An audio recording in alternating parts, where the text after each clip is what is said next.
Former officials at the Centers for Disease Control and Prevention are publicly accusing the Trump administration of dismissing science. The agency's former Republican chief of staff and his deputy told the New York Times the White House has established a, quote, complete grasp on everything at the CDC. They claim the administration revised messaging that could have been perceived as critical of President Trump, adding, quote, every time that the science clashed with the messaging won. Similar claims were made by another former CDC official last week. House Democrats are investigating after a doctor testified a Trump appointee attempted to change the wording of a report on the risk of coronavirus to children.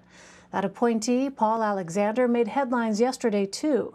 Politico published internal emails where Alexander appears to urge top health and human services officials to allow young people and those with no conditions to become infected so the country could gain herd immunity. HHS has denied that idea was ever taken seriously. Former Governor Christine Todd Whitman joins me now. She served as the Republican governor of New Jersey from 1994 to 2001, and then was the administrator of the Environmental Protection Agency under President George W. Bush from 2001 to 2003. Governor, welcome. Thank you very much for being with us. Good to be with you. So the people speaking out now against the administration's handling of the pandemic are Republican appointees. What's your reaction to these reports, and is there anything you think the Trump administration could have done differently in responding to the pandemic? Well, I think there are a lot of things they could have done differently, beginning with taking the science seriously from the very get-go. I mean, the fact that these are Republican Trump appointees that are speaking out, it's what we've seen going on since actually the administration took over, which was ignoring science, whether it's on climate change, and now we're seeing it transfer over into COVID. They just ignored it. They ignored the science. They denigrated the science. And it's why I think you have so many people who are still concerned about the vaccine, about whether to take it or not, because they've been told really by this administration over and over again, don't trust the science. And it's dangerous and it's hurting people. Given what you just laid out, what do you think might await the incoming Biden administration, specifically with respect to the CDC? Well, a lot of challenges. There's no question about that. But the good news is you still have a core of career civil servants who are in the CDC, in all the agencies that have science as a background, actually in all the departments and agencies, who are still committed to the various missions of their particular agency or department. And they will help work with the Biden administration to try to straighten things out. The real problem is in restoring the public's confidence in the institutions of government and in something like the CDC, particularly in the science element of things. That's going to be the biggest challenge, but actually getting the agency, I mean, yes, there are going to be challenges within there, don't get me wrong, it's not going to be easy, but it can be done because you still have people who are dedicated to the mission of that agency and want to get it right and have been frustrated by what they've seen. I'd like to turn to the EPA. President-elect Biden is expected to nominate Michael Regan to lead the Environmental Protection Agency. He's currently Secretary of North Carolina's Department of Environment Quality. As former EPA administrator, what advice would you offer him? Well, since he was at EPA while I was there in the Air Division, he knows EPA well. And that's wonderful because the career staff is going to have a level of confidence in him. And that's really the first thing he has to do as well. He has to restore confidence of the career civil servants that he is dedicated to the mission of the agency, which is a very simple one. It's to protect human health and the environment. That's it.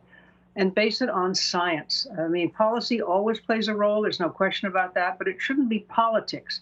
It should be policy based on science. And he's going to bring that understanding to the agency. But the first and biggest challenge he has actually is to try to stop regulations that are currently in the pipeline about to go final, with which the incoming administration is not comfortable, then go back and go after all those rollbacks that we've seen throughout the administration that actually have endangered human health. I mean, you just saw a story the other day. For the first time, a doctor has listed as a cause of death in Great Britain dirty air pollution from asthma, a child with asthma. We've known that all along. We don't know what causes asthma, but we know it can trigger an attack. We know it can exacerbate it, and it's dirty air. And the problem is also, which is where Michael's going to bring such a good perspective, is for so long we have located some of the dirtiest facilities in low-income communities and communities of color because they often didn't have the money or the political sway to push back against them. And that's an enormous issue in this country, environmental justice. And he, I believe, is going to really focus on that because President-elect Biden has said that's going to be a concern of his.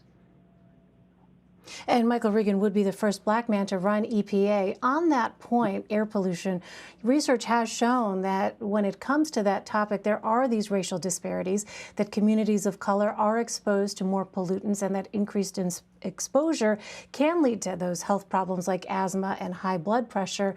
Do you think that historically the EPA has focused enough on these kinds of racial disparities? It's never enough when you see what's happened. No, clearly not.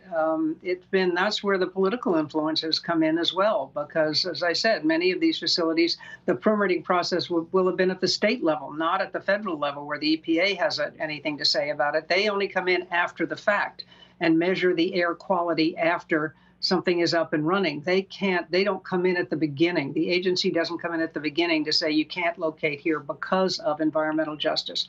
But what they can do is come in afterwards and say, you're come out hard at these facilities to ensure that they improve their basic precautions and limit their emissions.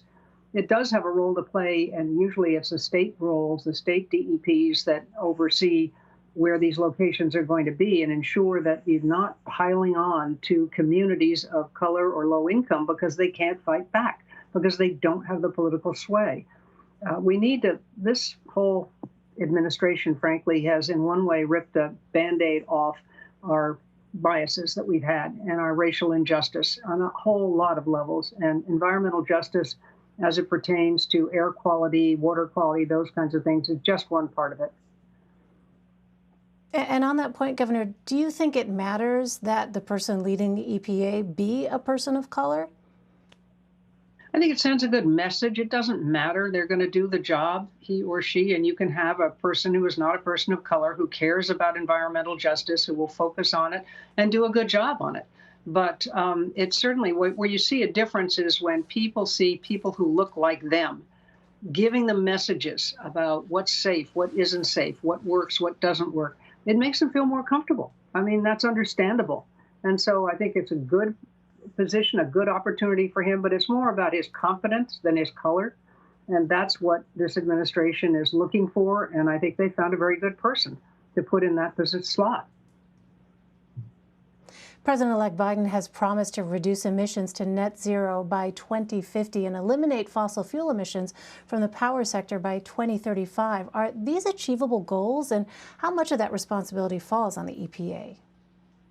Well, they're very challenging goals, let's put it that way. And the EPA will have a big role to play there because they do the monitoring and they do the enforcement when there are facilities that are exceeding clean air and regulations. But the problem is, with this administration, you've had a rollback on so many of those that now a lot of the polluters are operating within acceptable bounds according to the Trump administration EPA. And so those things have to be rectified, and that's going to take time and go through the court. So unfortunately, it won't happen as fast as it needs to happen, but it can, and it will happen. But it's going to take more time than I think any of us would like to see. All right, former Governor Christine Todd Whitman. Governor, thank you so much for taking the time to talk to us. We really appreciate it. Pleasure.